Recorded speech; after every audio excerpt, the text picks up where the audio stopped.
Hallelujah.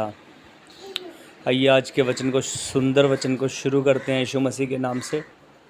तो जब आप परमेश्वर के वचन पर विश्वास करेंगे तो ऐसा होगा। कैसा होगा? आइए पढ़ते हैं मत्ती 14:29। उसने कहा आ। तब पतरस नाव पर से उतरकर यीशु के पास जाने को पानी पर चलने लगा ना। मतलब परमेश्वर और ये पतरस की बात है। जब पतरस पानी पर परमेश्वर चल रहे थे तो वहाँ पर घटना घटी, उसके विषय में हमें कुछ प्रकाशन मिला है, तो उसको हमने देखना है, समझना है, सीखना है। तो मैं आपको बाइबल में से एक सच्ची घटना के बारे में बता रहा हूँ, जिसे सुनकर हमें बहुत कुछ समझ में आएगा। जब भोर के समय यीशु पानी पर चल रहे थे, क्योंकि यीशु मसीह सृष्टिकर्ता परमेश्वर हैं, इसलिए परमेश्वर के लिए कुछ भी करना असंभव नहीं है। तो चेले परमेश्वर को देखकर डर जाते हैं, क्योंकि आज तक हमने किसी भी मनुष्य को पानी पर चलते हुए नहीं देखा है। इसलिए लिखा है कि जो मनुष्य से नहीं हो सकता है वह परमेश्वर से हो सकता है, और परमेश्वर ने ऐसा करके दिखाया है। तो पतरस के मन में भी ये विचार आ गया, उसके मन में भी विचार आने लगा, हलचल होने लगी, क्या मैं भी पानी पर चल सकता हूँ, है ना। जो कि एक असंभव बात है मनुष्य के लिए, क्योंकि हमने बड़े बड़े समुद्री जहाज़ तो पानी पर चलते हुए देखे हैं, पर जो परमेश्वर ने किया और पतरस ने भी किया वो हैरान करने वाला था। परमेश्वर जो करते हैं वे मनुष्य की समझ से परे होता है। पानी पर चलना तो बहुत दूर की बात है। मनुष्य इस बात को सुनकर हंसने लगेंगे, मजाक उड़ाने लगेंगे, क्योंकि उन्होंने आज तक ऐसा अपनी आंखों से कभी देखा ही नहीं है ना।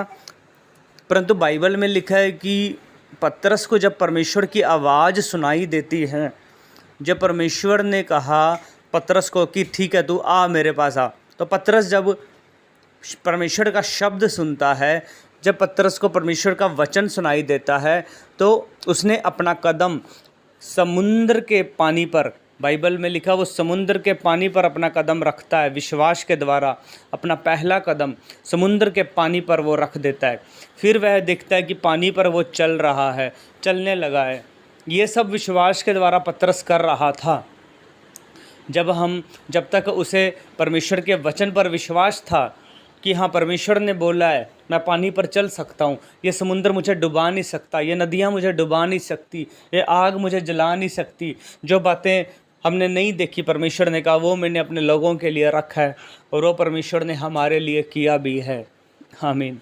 तो तब तक वो पानी पर चल रहा था।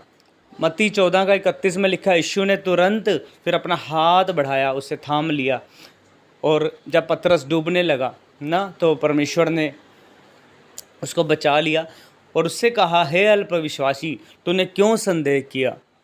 परंतु जब तक पतरस के अंदर यह विश्वास था कि वह पानी पर चल रहा था, यीशु मसीह के पास जा रहा था, सब देखकर उससे हैरान भी हो रहे थे क्योंकि तभी एक अजीब घटना होती है, वह डरने लगता है, उसके अंदर एक डर आ जाता है, उसके अंदर एक अविश्वास आ जाता है। आज भी ऐसा होता है। जब हम यीशु मसीह पर विश्वास करते हैं, जब हम परमेश्वर के वचन पर विश्वास करते हैं तो चमत्कार होते हैं, है ना। परंतु जब परिस्थितियां बुरी हो जाती हैं, हालात बिगड़ जाते हैं, केस बिगड़ गया, बीमारी बिगड़ गई, डॉक्टर ने जवाब दे दिया, कर्जा चढ़ गया, गरीबी आ गई, काम धंधा नहीं है, बिजनेस नहीं है, नौकरी नहीं है ना, तो हमारे अंदर से ना फिर वो विश्वास चला जाता है जब अपने हालातों को देखकर।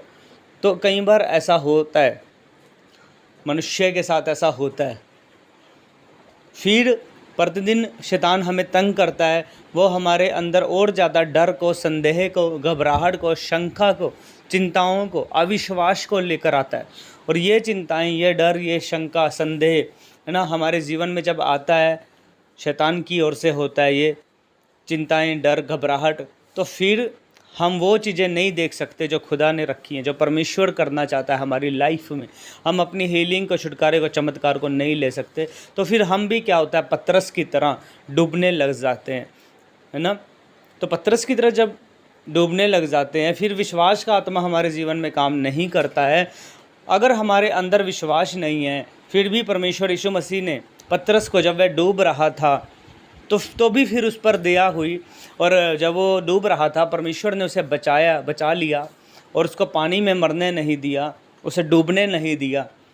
इसलिए जब भी हम अपने बुरे हालातों में फंस जाते हैं, परीक्षाओं में फंस जाते हैं, संकट में फंस जाते हैं, समस्याओं में फंस जाते हैं, तो फिर भी परमेश्वर पिता जो दयालु है, जो दया करता है, फिर भी हम पर दया करता है और हमें छुड़ा लेता है, हमें बचा लेता है, फिर से हमें छुड़ा लेता है।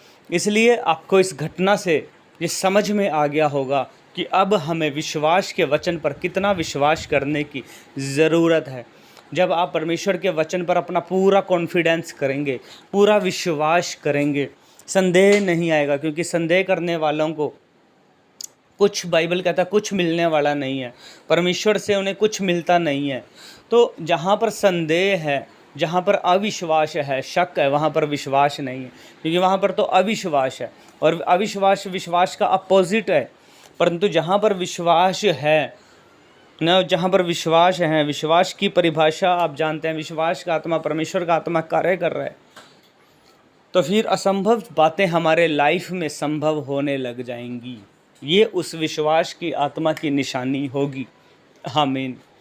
तो रोमियो 4:17 में लिखा है, जैसा लिखा है कि मैंने तुझे बहुत सारी जातियों का पिता ठहराया, और उस परमेश्वर के सामने जिसने विश्वास किया, उस पर विश्वास किया, और जो मरे हुओं को जिंदा करता है, और जो बातें हैं ही नहीं उन्हें ऐसे बोलता है, ऐसा उनका नाम लेता है जैसे है। तो परमेश्वर ने ऐसा बोला पतरस को कि जो चीज़ें नहीं हो सकती थी, पानी पर वो नहीं चल सकते थे, पर परमेश्वर ने कहा तू आ, तू चलेगा, तू दौड़ेगा, तो वो पानी पर चलने लगा, यीशु मसीह के नाम से। आमीन।